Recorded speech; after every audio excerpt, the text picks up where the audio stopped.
ทุกคนครับตอนนี้นะครับอาร์ตอยู่ที่วัดเจ้ามอญหรือว่าวัดจักรวรรดิครับ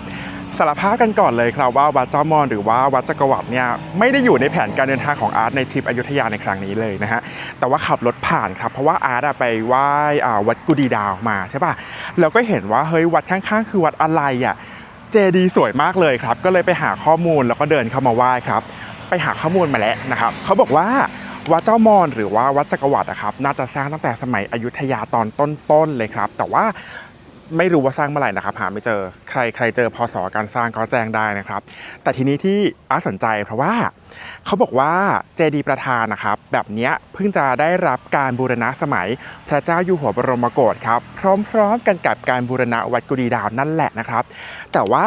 เจดีย์รายนะครับที่ล้อมอยู่เนี่ยยังเป็นเจดีย์รายที่เป็นลักษณะฐานแปดเหลี่ยมแบบอยุธยาตอนต้นอยู่นะครับเขาก็เลยสันนิษฐานกันว่าความจริงแล้วเจดีย์ประธานของวัดนี้เนี่ยนะครับน่าจะเป็นเจดีย์ที่สร้างขึ้นตั้งแต่สมัยอยุธยาตอนต้นครับที่เห็นองค์ใหญ่องค์โตแบบนี้ก็คือว่าพระเจ้าอยู่หัวบรมโกศเนี่ยมีพระราชดำริให้สร้างทับของเดิมนั่นเองครับโอเคเรารู้ประวัติกันคร่าวๆเพราะอาจก็รู้เท่านี้เหมือนกันนะฮะเดี๋ยวเราไปดูกันสิว่าวัดจักรวรรดินะครับณปัจจุบันมีผังวัดยังไงแล้วก็มีอะไรให้เราเดินดูบ้างฮะ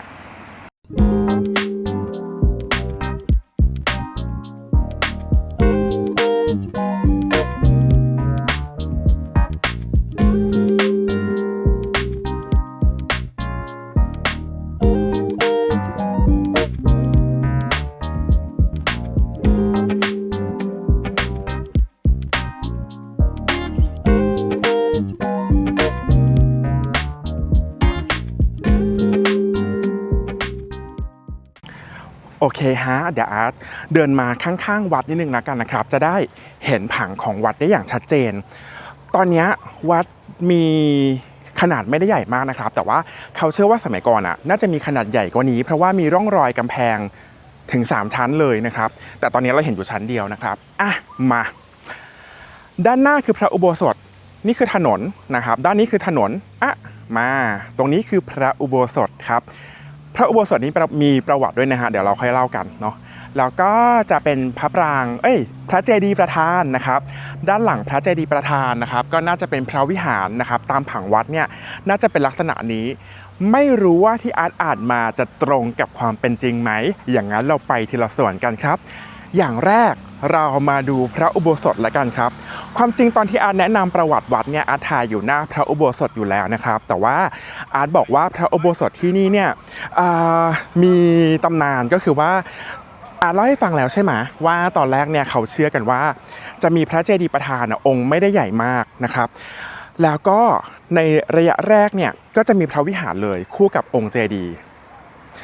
พระอุโบสถที่อยู่ด้านหลังอาร์ตตรงนี้เขาเชื่อว่าในระยะแรกครับเป็นพระวิหารขนาดเล็กครับ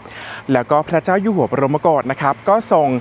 ดำริให้สร้างเป็นพระอุโบสถทับลงไปบนพระวิหารหลังเดิมของพระเจดีย์ครับแล้วก็มีใบเสมาอยู่ด้านหน้าตอนนี้นะครับมีฐานใบเสมาแต่ไม่มีใบเสมาแล้วนะครับทำให้ตัวพระวิหารเนี่ยครับถ้าใครได้มาก็จะได้ทราบว่านี่คือพระอุโบสถที่ก่อนหน้านั้นที่จะมีการบูรณะครับเป็นวิหารของวัดนี้ตั้งแต่ดั้งเดิมมาก่อนฮะ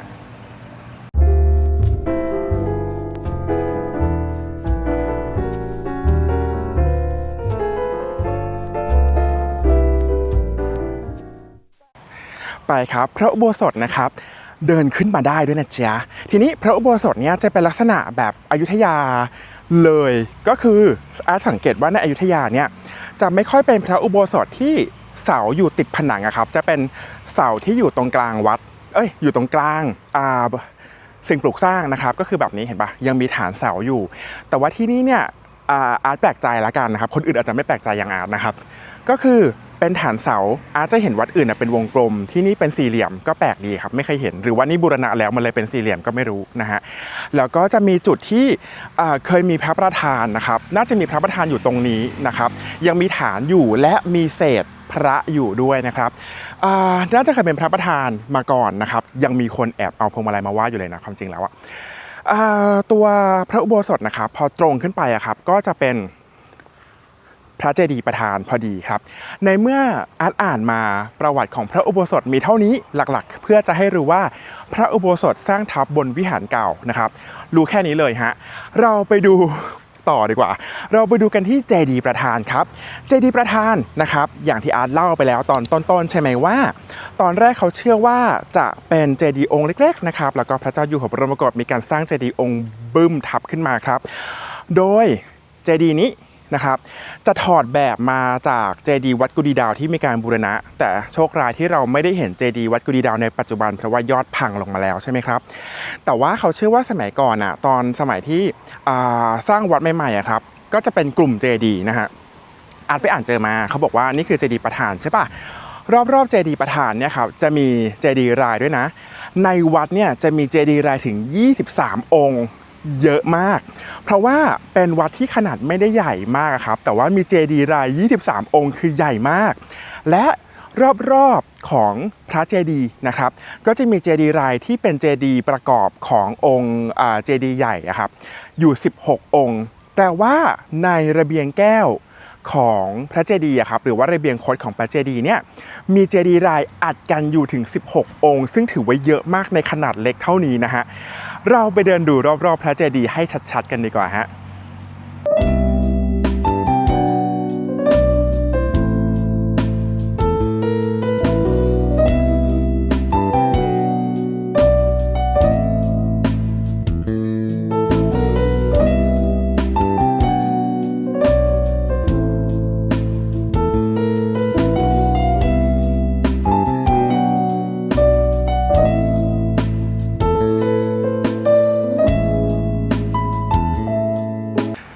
โอเคฮะตอนนี้นะครับอาร์ตเดินเข้ามาในส่วนของระเบียงคดของตัวองค์เจดีย์แล้วนะครับจะเห็นว่ามีฐานของเจดีย์ราย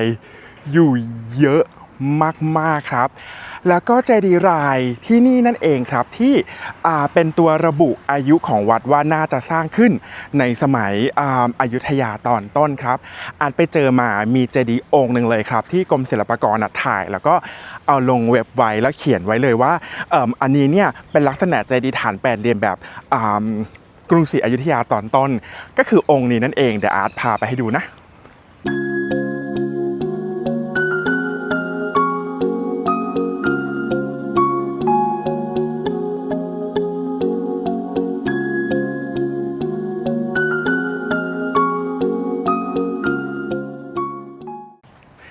นี่ครับทุกคนเจอแล้วเจดีย์องค์เล็กๆที่เป็นเจดีย์รายตรงนี้ครับเป็นเจดีย์มุมเจดีย์ประกอบตรงนี้เนาะนะครับองค์นี้เลยนะครับที่อาร์ตไปดูใน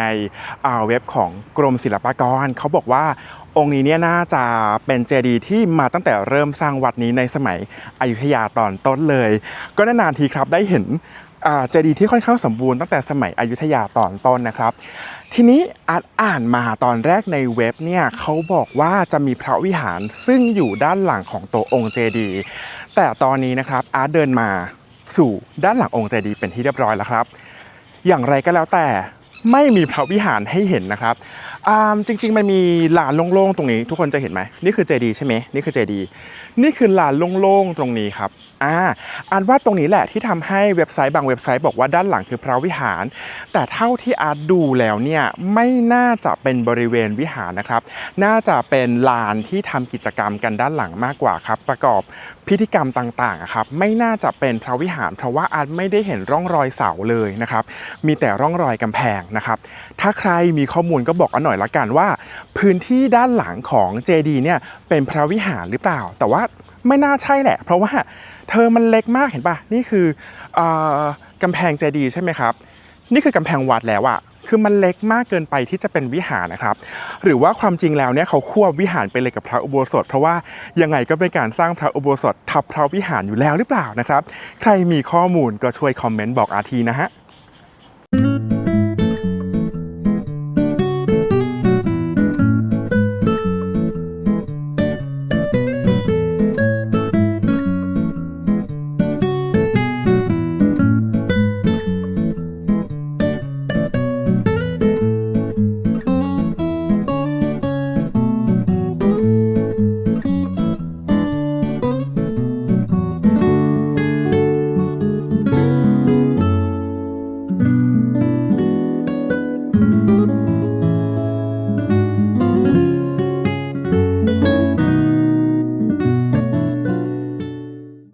และนี่ก็คือทั้งหมดแล้วนะครับของวัดจักรวรรดิหรือว่าวัดเจ้ามอนครับก็เป็นวัดที่มีขนาดไม่ใหญ่มากนะครับอาจว่าถ้าใครปักหมุดมาดูวัดกุดีดาวแล้วนะครับสามารถเดินเข้ามาดูที่วัดจักรวรรดิได้นะครับอยู่ติดกันแล้วก็ไม่เสียค่าเข้าด้วยนะครับ